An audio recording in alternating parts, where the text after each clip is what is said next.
Hello student, next अपने पास है NCERT class 11 maths में चैप्टर 3.1 में क्वेश्चन नंबर 5, जिसमें आपको बोला हुआ है कि एक जो सर्कल है जिसका डायामीटर आपके पास है 40 सेंटीमीटर। तो डायामीटर से अपने को कोई मतलब नहीं है यहाँ पे, क्योंकि मैं आपको लास्ट क्लास में बता चुका हूँ कि अपना जो फॉर्मूला अप्लाई होगा वो क्या होगा, L = r थीटा। अपने को चाहिए radius, where small r is radius, theta है वो सेंटर का एंगल है रेडियन में, ठीक है। और L आपके पास क्या होगी, लेंथ ऑफ आर्क, चाप की लंबाई, ठीक है। तो यहाँ पे L = r थीटा अप्लाई करना है। क्वेश्चन में आपको डायमीटर गिवन है 40 सेंटीमीटर, ठीक है।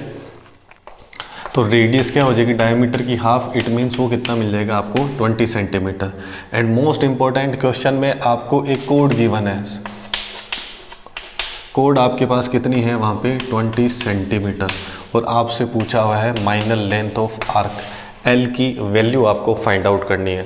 तो यार जब अपने को L की वैल्यू फाइंड आउट करनी होती है तो अपने को दो क्वांटिटी चाहिए होती है, first R radius and second अपने पास थीटा चाहिए होता है। तो यहाँ पे थीटा के बारे में कोई यहाँ पे एक्सप्लेनेशन नहीं दिया हुआ है। इट मीन्स यहाँ पे आपको एक नई टर्म मिल रही है कोड, वो है 20 सेंटीमीटर, ठीक है। तो उसको यूज़ करके एनी हाउ अपने को क्या चाहिए, थीटा। थीटा आने के बाद अपन क्या करेंगे, जो लेंथ ऑफ आर्क का स्मॉल l उसको इजीली फाइंड आउट कर सकते हैं। तो इसमें थोड़ा सा ट्विस्ट होगा क्वेश्चन में, वो यही रहेगा कि हाउ टू फाइंड थीटा। तो अब देखो, एक एक्सप्लेन करने के लिए मैं एक डायग्राम बनाता हूँ। जैसे मैंने एक सर्कल लिया यहाँ पे, ठीक है, जिसका सेंटर हो गया ये O और जिसकी रेडियस आपके पास क्या होगी R, ठीक है। अब अपन ने क्या किया, यहाँ पे जो कोड गिवन है उसको 20 सेंटीमीटर बनाना है। तो जहाँ आपकी इच्छा हो वहाँ बना सकते हो। सपोज कि मैं जो कोड आपके पास है वो यहाँ बनाता हूँ, ठीक है। ये वाली अपने पास कोड बन गई। ये आपके पास कितनी है 20 सेंटीमीटर। कहीं भी बना सकते हो जहाँ आपका मन करे, यहाँ पे नहीं बनानी है, यहाँ पे बना सकते हो जहाँ पे मन करे, ठीक है। तो ये आपकी कोड हो गई। ये कितनी है आपके पास 20 सेंटीमीटर, ठीक है। तो मैं क्या करूँगा, ये रेडियस जो मैंने यहाँ बनाई है, रेडियस तो अच्छा ये वाली लाइन है, ये भी अपने पास क्या बनेगी, रेडियस ही बनेगी, ठीक है। तो इधर मैं रेडियस नहीं बना के कहीं भी बना सकते हैं, तो मैं कोड के रिस्पेक्ट में क्या करता हूँ, रेडियस बना लेता हूँ। तो ये सेंटर है, तो यहाँ पे जो कोड थी आपके पास 20 सेंटीमीटर, तो सेंटर वाली जो रेडियस वाली लाइन थी उसको मैंने इस कोड से मिक्स कर दिया। ये भी रेडियस है और ये भी आपके पास क्या रेडियस है। और रेडियस आपको पता है कि डायमीटर 40 सेंटीमीटर होगा, तो रेडियस भी कितना होगा, रेडियस कितना होगा 20 सेंटीमीटर, उसका जस्ट हाफ हो जाएगा। तो ये आपके पास सपोज ये A है और ये B है, तो OA और जो OB आपके पास है वो तो रेडियस ही है, तो वो कितनी होगी 20 सेंटीमीटर, और ये भी 20 सेंटीमीटर रेडियस है। और कोड भी आपको कितने गिवन है क्वेश्चन में 20 सेंटीमीटर। ये क्लियर हो रहा है। इट मीन्स ये जो ट्राइंगल बन रहा है OAB, ठीक है ना, OAB जो ट्राइंगल बन रहा है वो आपके पास क्या है, एक इक्विलेटरल ट्राइंगल है, उसकी जो तीनों साइड है वो क्या है, इक्वल है। तो आप इजीली बता सकते हो कि थीटा कितना होगा, 60 डिग्री होगा। अच्छा, अब आपके मन में ऐसे आ सकता है कि सर अगर मैं कोड यहाँ पे बनाऊँ 20 सेंटीमीटर तो कोई बात नहीं है, मैं बोलूँगा कि रेडियस आप यहाँ पे शो कर दो। तो अगेन ये आपके पास कितना है, रेडियस कितनी है 20 और ये कोड कितनी है 20 सेंटीमीटर। तो ये क्या बनेगा, अगेन इक्विलेटरल ट्राइंगल बनेगा, ठीक है। तो फिर से जो तीनों साइड है वो इक्वल होने वाली है, तो सेंटर का एंगल अपन बता सकते हैं कि कितना बनेगा, अपने पास 60 डिग्री बनेगा। क्लियर है। दोनों में से एक कोई सा भी डायग्राम आप बना सकते हो। अगर आप इसको स्किप कर रहे हो, ठीक है, तो आप ये वाला बना लो। अगर ये वाला बना रहे हो तो इसको आप स्किप कर सकते हो, ठीक है। ये मैंने बस समझाने के लिए बनाया है कि कोड की रेस्पेक्ट में ही अपन क्या बनाएंगे, रेडियस बनाएंगे। क्लियर हो रहा है। तो यहाँ से एक चीज़ क्लियर हो गई, जो OBA अपने पास ट्राइंगल है उसमें जो O एंगल है, मतलब जो सेंटर का एंगल है, वो अपने पास जो थीटा है वो अपना कितना बनेगा 60 डिग्री बनेगा। और ये जो फॉर्मूला आपके पास है L = r थीटा, मैंने इसमें बताया था थीटा है वो जब अपन पुट करेंगे तो हमेशा रेडियन में पुट करेंगे, और जब इस फॉर्मूले को अप्लाई करके अपन थीटा फाइंड आउट करेंगे तो वो भी हमेशा किस में आएगा, रेडियन में आएगा। तो थीटा में 60 डिग्री पुट नहीं करके यहाँ पे क्या पुट करूँगा, 60 डिग्री को रेडियन में क्या लिखेंगे अपन, π/3। तो L अपने को फाइंड आउट करना था, तो L की वैल्यू क्या हो जाएगी, r थीटा। R अपने को पता है 20 सेंटीमीटर, थीटा अपन ने पता कर लिया क्योंकि इक्विलेटरल ट्राइंगल है, तो 60 डिग्री मीन्स π/3 आएगा। तो L की वैल्यू हो जाएगी 20 π/3 सेंटीमीटर, क्लियर है। तो इस तरीके से आपको जो मेन चीज़ थी वो थीटा था कि अपन इस वाले क्वेश्चन में थीटा है वो कोड को यूज़ करके कैसे थीटा फाइंड आउट करेंगे। नेक्स्ट आपके पास है क्वेश्चन नंबर 6। नेक्स्ट आपके पास है क्वेश्चन नंबर 6 जिसमें आपको रेडियस का रेशियो फाइंड आउट करना है। दो अलग अलग सर्कल के लिए वहाँ पे कंडीशन गिवन है, ठीक है। सपोज सॉल्यूशन में मैं एक्सप्लेन करने के लिए सबसे पहले यहाँ पे दो डायग्राम बना लेता हूँ, ठीक है। ये फर्स्ट सर्कल हो गया और ये सेकंड सर्कल हो गया। फर्स्ट सर्कल के लिए जो रेडियस है वो क्या होगी R1 और सेकंड सर्कल के लिए जो रेडियस है वो क्या होगी आपके पास R2, ठीक है। और सेंटर का जो एंगल है वो इसके लिए हो गया θ1 और इसके लिए आपके पास कितना हो गया θ2। ये लेंथ ऑफ आर्क आपके पास है, इसके लिए बोल देता हूँ मैं L1 और सेकंड वाले डायग्राम के लिए इसको L2। तो क्वेश्चन में मोस्ट इम्पॉर्टेंट जो कंडीशन आपको गिवन है कि L1 और L2 आपके पास क्या है, इक्वल है। ये क्वेश्चन में आपके पास गिवन है। एक बार क्वेश्चन रीड करके आपको बता देता हूँ। If in to circles arcs of the same length, है ना, तो आर्क्स ऑफ सेम लेंथ का मतलब क्या है कि L1 और L2 आपके पास क्या रहेगा, इक्वल रहेगा। और एंगल्स के लिए बोला हुआ है 60 degree and 75 degree at the centre. और सेंटर के जो एंगल है ये 60 डिग्री है θ1 और θ2 आपके पास कितना है 75 डिग्री। तो आपको क्या करना है, find the ratio of their radius. Ready लिखा हुआ it means ratio of radius चाहिए। तो ये भी क्लियर हो गया कि यहाँ पे जो आपका θ1 है वो कितना है 60 डिग्री और θ2 है आपके पास वो कितना है 75 डिग्री। और L1 इक्वल टू L2 दे रखा है, तो अपन L1 को और L2 को इक्वल पुट करके यहाँ पे जो इनकी रेडियस होगा उसका रेशियो फाइंड आउट करेंगे, ठीक है। अगर मैं यहाँ पे फॉर्मूला लिखता हूँ L के लिए तो क्या होगा L equal to R theta. तो L1 के लिए लिखूँगा तो क्या होगा R1 θ1। और सपोज सेम टू सेम मैं अप्लाई करता हूँ L2 के लिए, तो ये क्या बनेगा R2 θ2। क्लियर हो रहा है। अब यहाँ पे क्वेश्चन में अपने को बोला हुआ है कि L1 और L2 आपके पास क्या है, इक्वल है। और θ1 और θ2 की वैल्यू गिवन है और आपको चाहिए रेशियो किसका, रेडियस का, ठीक है।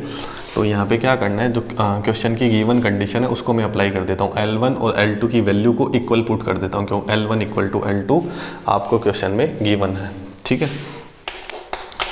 तो R1 θ1 किसके इक्वल होगा, R2 θ2 के इक्वल होगा। अब रेशियो किसका चाहिए, रेडियस का। तो ये R1 यहीं पे है एज इट इज़ रहेगा, ये R2 यहाँ पे मल्टीप्लाई में है, तो इधर ट्रांसफ़र करेंगे तो ये किस में आ जाएगा, डिवाइड में। और θ2 यहाँ पे एज इट इज़ है और θ1 यहाँ पे क्या है, मल्टीप्लाई में। तो θ1 यहाँ किस में आ जाएगा आपके पास, डिवाइड में, ठीक है। तो R1 अपॉन R2 किसके इक्वल होगा, θ2 अपॉन θ1। बहुत इंपॉर्टेंट आपके पास रिजल्ट है कि दोनों रेडियस का अपन क्या करेंगे, रेशियो फाइंड आउट करेंगे। तो वो जो आपके पास सेंटर के एंगल होंगे उनका रेसिप्रोकल होगा। R1 अपॉन R2 है और यहाँ पे क्या θ2 अपॉन θ1 है। तो यहाँ पे अपने को क्या करना है, θ2 और θ1 की वैल्यू पुट करनी है, ठीक है।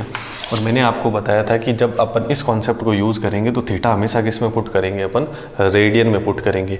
हो सकता है बहुत सारे क्वेश्चन में आंसर में फ़र्क नहीं पड़े, लेकिन जो कॉन्सेप्ट है उसमें आपको ध्यान रखना है, थीटा हमेशा रेडियन में ही आपको पुट करना है, ठीक है।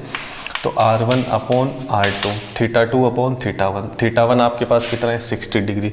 60 डिग्री को रेडियन में क्या लिखेंगे अपन, पाई अपॉन 3। और क्या है 75 डिग्री। तो 75 डिग्री को अपन रेडियन में चेंज कर लेते हैं। तो ये क्या है 75 डिग्री, तो इसको लिख सकता हूँ 75 इंटू 1 डिग्री। ये कैसे कन्वर्ट करना है इसके बारे में अपन डिटेल में बात कर चुके हैं, ठीक है। तो 1 डिग्री की वैल्यू कितनी होगी अपने पास, पाई अपॉन 180 रेडियन। तो 75 को और 180 को अपन कैंसिल कर देंगे 5 की टेबल से। तो ये आपके पास हो जाएगा 15 टाइम और 180 आपके पास हो जाएगा 36 टाइम। तो 75 डिग्री को रेडियन में क्या लिखेंगे, 15 पाई अपॉन 36। तो यहाँ पे θ2 अपॉन θ1 करना है, θ2 अपॉन θ1 करना है। तो θ2 कितना मिला रेडियन में, 15 पाई अपॉन 36। और θ1 आपके पास आया 60 डिग्री, इसको लिखेंगे अपन पाई अपॉन 3। क्लियर है। तो यहाँ से अपने को R1 का और R2 का रेशियो मिल जाएगा। तो 15 पाई अपॉन 36 और यहाँ पे पाई है, ठीक है। या फिर चाहो तो इसको ऐसे उल्टा कर सकते हो, पाई अपॉन 3 क्या हो जाएगा, 3 अपॉन पाई। क्लियर। तो पाई से पाई क्या हो जाएगा आपके पास कैंसिल, ठीक है। और 3 और 36 को मैं कैंसिल करूँगा तो 15 एज इट इज़ आ गया। यहाँ पे क्या आ जाएगा 1 और यहाँ पे क्या आ जाएगा 2। तो R1/R2 आपको क्या मिल गया 15/12। तो इसको थोड़ा सा और सिंप्लीफाई करें अपन तो R1/R2 है, तो ये 3 की टेबल से कैंसिल होगा, तो यहाँ पे क्या आएगा 5/4। ठीक है, 5/4 आ जाएगा। तो R1 का और R2 का अपने को रेशियो चाहिए, तो R1/R2 आपके पास क्या होगा 5:4। ये क्लियर है। तो इसी तरीके से क्वेश्चन को करना। मेन चीज़ ये थी यहाँ पे कि θ2/θ1 बनेगा, और सेकंड यहाँ पे थीटा आपको किस में पुट करना है, रेडियन में पुट करना है। तो R1/R2 क्या मिलेगा 5:4। ठीक है, ठीक है, इसको नोट करो। नेक्स्ट क्वेश्चन करते हैं, question number 7। Hello student, next अपने पास है क्वेश्चन नंबर 7। तो उसमें आपके पास जो क्वेश्चन है उसमें एक पेंडुलम के लिए बोला हुआ है, ठीक है, जिसकी लेंथ आपके पास कितनी है 75 सेंटीमीटर है। ठीक है, तो एक्सप्लेन करने के लिए मैंने एक छोटा सा डायग्राम बनाया ताकि आपको अच्छे से समझ में आ जाए। तो यहाँ पे जैसे ये आपका पेंडुलम है, ठीक है, तो इसको जब अपन जैसे यहाँ पे जो पेंडुलम है इसके लिए बोला हुआ है कि ये वाली जो लेंथ है ना, ये आपके पास कितनी है 75 सेंटीमीटर। सपोज़ कि इसको मैं पूरा रोटेट कर देता हूँ ना, पूरा रिवोल्यूशन इसमें अप्लाई कर देते हैं अपन, है ना। तो ये क्या करेगा आपके पास एक सर्कल जैसा बनेगा, और ये इसका क्या हो गया सेंटर, ये क्या हो गया उसका सेंटर, और ये क्या हो गई उसकी रेडियस। ठीक है ना, तो इनडायरेक्टली जो आपका आर है वो कितना है 75 सेंटीमीटर है।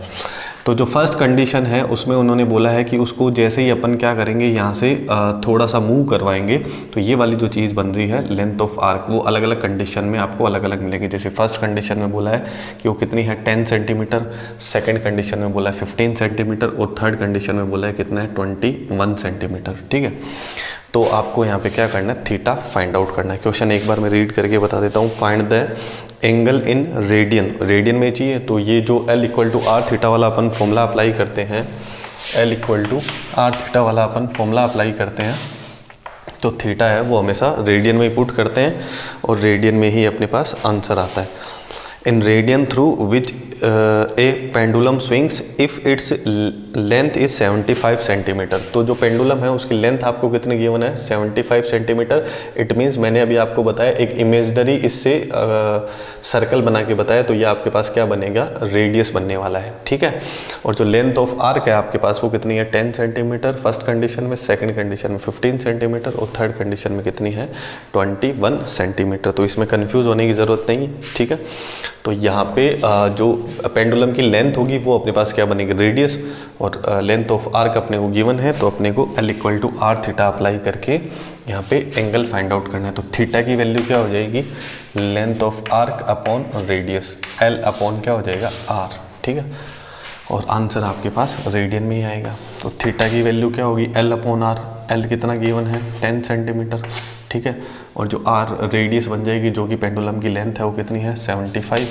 ये फाइनली आपको आंसर मिल जाएगा किसमें और रेडियन में। ठीक है, अब इसको आप थोड़ा सा कैलकुलेट कर सकते हो, जैसे 5 की टेबल से कैलकुलेट करेंगे तो ये कितना आ जाएगा 2, और ये कितना आ जाएगा 15, 2/15 रेडियन फॉर फर्स्ट कंडीशन।